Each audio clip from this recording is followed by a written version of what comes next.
This call is now being recorded. ¿Listo? Bueno, muy buenas tardes. A continuación voy a entrevistar a la docente Karen Joana Martínez, trabajadora social de la Corporación Universitaria Minuto de Dios, quien se desempeña actualmente en el área de derechos humanos. Vale. Hola, Mónica, ¿cómo estás? Buenas tardes. Bien, sí, señora. Para comenzar, me gustaría conocer cuáles son las funciones que desempeña el trabajo social o el trabajador social en el área de los derechos humanos, de acuerdo a tu experiencia en particular. Vale, bueno, yo soy, como tú lo dices, de la Corporación Universitaria Minuto de Dios. Actualmente estoy desarrollando mi doctorado en Ciencias Humanas y Social, en Ciencias Sociales Humanas en la Javeriana, y yo me he aproximado mucho al tema de justicia transicional y derechos humanos, todo el tema de legislación asociado con el tratamiento para víctimas y para excombatientes, es como en lo que más me ha tocado. Sin embargo, tuve también acercamientos en el tema del establecimiento de derechos en comisarías de familia y en acompañamiento a prácticas profesionales, por ejemplo, en escenarios por farmacodependencia o pues demás condiciones como el tema de farmacodependencia, otro que tiene que ver con el tema de responsabilidad penal, sí, responsabilidad pues no es penal, es responsabilidad en adolescentes, ¿sí? Sí. Y bueno, hay muchos ámbitos en donde el trabajador social se desempeña desde los derechos humanos. O sea, nuestra base fundamental, o sea, yo diría que como trabajadores sociales es la defensa de los derechos humanos, o sea, necesariamente. O sea, diría yo que uno de nuestros elementos fundamentales dentro de la ética, dentro de nuestro proyecto ético-político, es la defensa hacia los derechos humanos. ¿Y cuáles crees que son las principales barreras para que se pueda dar como ese cumplimiento a los derechos humanos dentro de lo que me estás comentando de tu labor como profesional? Pues yo creo que incluso hay barreras incluso jurídicas, también hay barreras institucionales, de trámites burocráticos dentro de la institucionalidad, ¿sí? Sí. Por ponerte un ejemplo, o sea, cuando se acompaña o cuando uno ve los procesos que están enfrentando los excombatientes actualmente en materia de vulneración a los derechos humanos, pues no hay una garantía institucional de protección hacia, por ejemplo, los espacios territoriales, porque incluso cerca a los espacios territoriales o incluso adentro de un espacio territorial han asesinado excombatientes en proceso de reincorporación. Lo mismo con el tema de los líderes sociales y las víctimas y los representantes de las víctimas de vulneraciones a los derechos humanos dentro del conflicto armado interno, ¿sí? Presentan, a pesar de haber denunciado hechos, a pesar de ir, por ejemplo, a la Unidad Nacional de Protección para solicitar protección, pues es muy complicado. Hay unos ejercicios de inoperancia a nivel institucional que utilizan ciertos elementos de operacionalizar los derechos humanos. Por eso, los trabajadores sociales debemos tratar de hacer a muchos elementos que nos permitan quizás llegar quizás a atender otras posibilidades. Por ejemplo, no solo ir a la Unidad Nacional de Protección, sino plantear el hecho frente a la personería, plantear el hecho frente a la Defensoría del Pueblo. O sea, hay que trazar una ruta dentro de diferentes instituciones para visibilizar la situación y activar diferentes mecanismos de protección. Ok, no hay reparación sin justicia. Sí, señor. Ok.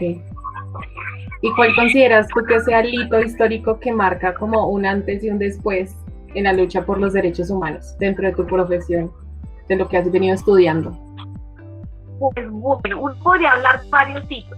El primero creo que es el más antiguo, es el reconocimiento de los derechos del hombre en el proceso de colonización que se da entre 1787 y 1789. Sí, que es traído quizás a este escenario, por lo menos al escenario colombiano, por Antonio Nariño, pues, que se empezó a hablar. Sin embargo, uno puede ir haciendo ahí unos análisis bien interesantes porque eran unos más para ciertas características de ciertos elementos. Otro, para mí, un hito sí súper brutal es la declaración Seneca Falls, porque es toda la declaración de los derechos humanos para las mujeres. Después de todo el inicio de los movimientos feministas diciendo no, los derechos no nos reconocen a las mujeres, después todo el ejercicio de reivindicación en contra de cómo los derechos humanos, no en contra de los derechos del hombre, no contemplaban los ejercicios de esclavitud y como todos los movimientos afro que existían empezaron a visibilizar como la esclavitud es un problema. Me parece que es brutal ese hito y es fundamental para también empezar a hablar de él. Ya el hito otro que yo digo que es como uno de los más brutales es el tema, el ejercicio de la Segunda Guerra Mundial, o sea, el proceso que hacen los juicios de Nuremberg frente a los oficiales nazis por crímenes contra la lesa humanidad y el marco de la Segunda Guerra Mundial, que yo creería que es el hito histórico que marca un precedente para hablar de que esos derechos del hombre que se habían establecido en ese momento, a pesar de las actualizaciones pequeñas que le habían hecho, eran insuficientes, porque el proceso del holocausto nazi había mostrado cómo se había incluso aceptado condiciones de esclavitud, cómo se había aceptado condiciones de asesinato, y en 1938 la Declaración Universal de los Derechos Humanos. Creía que eso es importante. En el caso colombiano, yo creería que el voto hacia las mujeres en el 57 también es muy importante, me parece imprescindible también. Y en 1967 todo el tema de la declaración contra la discriminación en contra de las mujeres, ¿sí? Sí. Y los reconocimientos de segunda y de tercera generación en materia de derechos económicos, políticos, sociales y culturales, me parece importante. Ok, en esos términos, ¿cuál es el concepto de dignidad humana para ti como trabajadora social? Uy, esta pregunta es una pregunta fuerte, porque yo me aproximo un poco a esto que generalmente trabajo en algún clase, que es un texto que es de Carlos Medina Gallego, que se llama La dignidad humana. Yo creo que la dignidad humana no solo implica el reconocimiento de los derechos, sino el ejercicio de la garantía real de los mismos. Entonces yo no puedo hablar simplemente de la protección del individuo y del reconocimiento de la igualdad, de la participación política, si tengo todo un ejercicio de obstaculización o de generar obstáculos para la participación política. O sea, es una contradicción.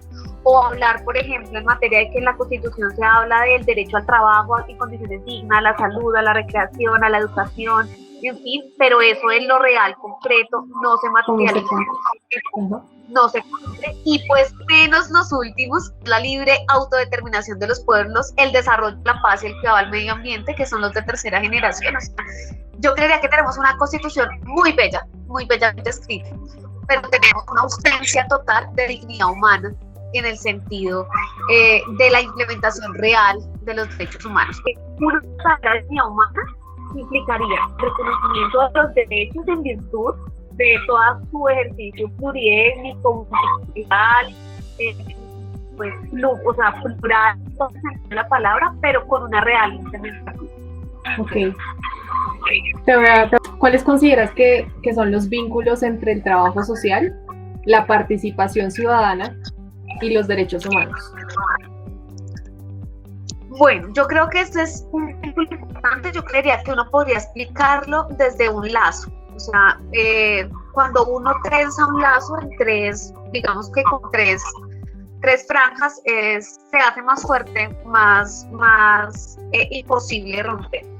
Entonces, de nuestra profesión y de nuestra profesión orientada hacia la protección de los derechos humanos, pues implica también el reconocimiento de los escenarios de participación no solo para nosotros, sino para las comunidades con las que trabajamos.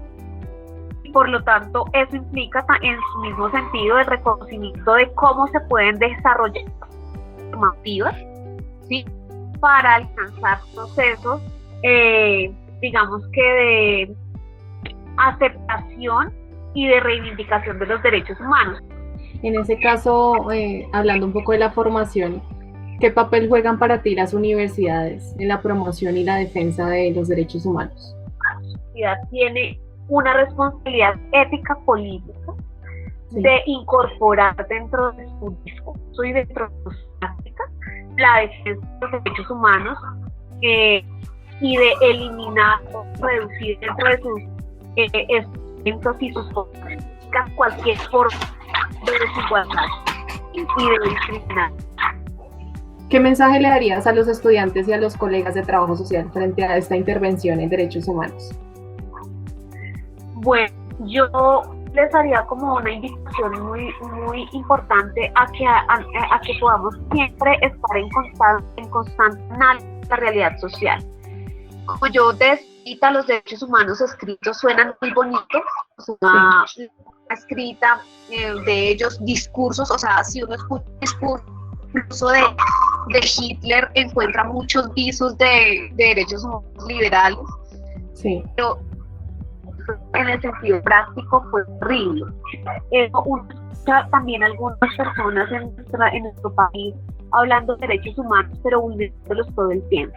Entonces yo, para los trabajadores y las trabajadoras sociales, es un reto imprescindible empezar primero a el espectro de la realidad. Deben tener la capacidad de estar formándose, incluso no solo en el aula, es decir, no solo en las clases, sino de manera también, es decir, afuera, asistiendo a seminarios, participando en procesos de base, en procesos populares, agremiándose, participando en movimientos estudiantiles, es decir, implicando también una participación incluso también en las juventud de sus localidades. O sea, yo creo que si bien el discurso debe estar mucho y la posibilidad de conocimientos para analizar la realidad social debe estar ahí presente, es importante, o sea, es ineludible.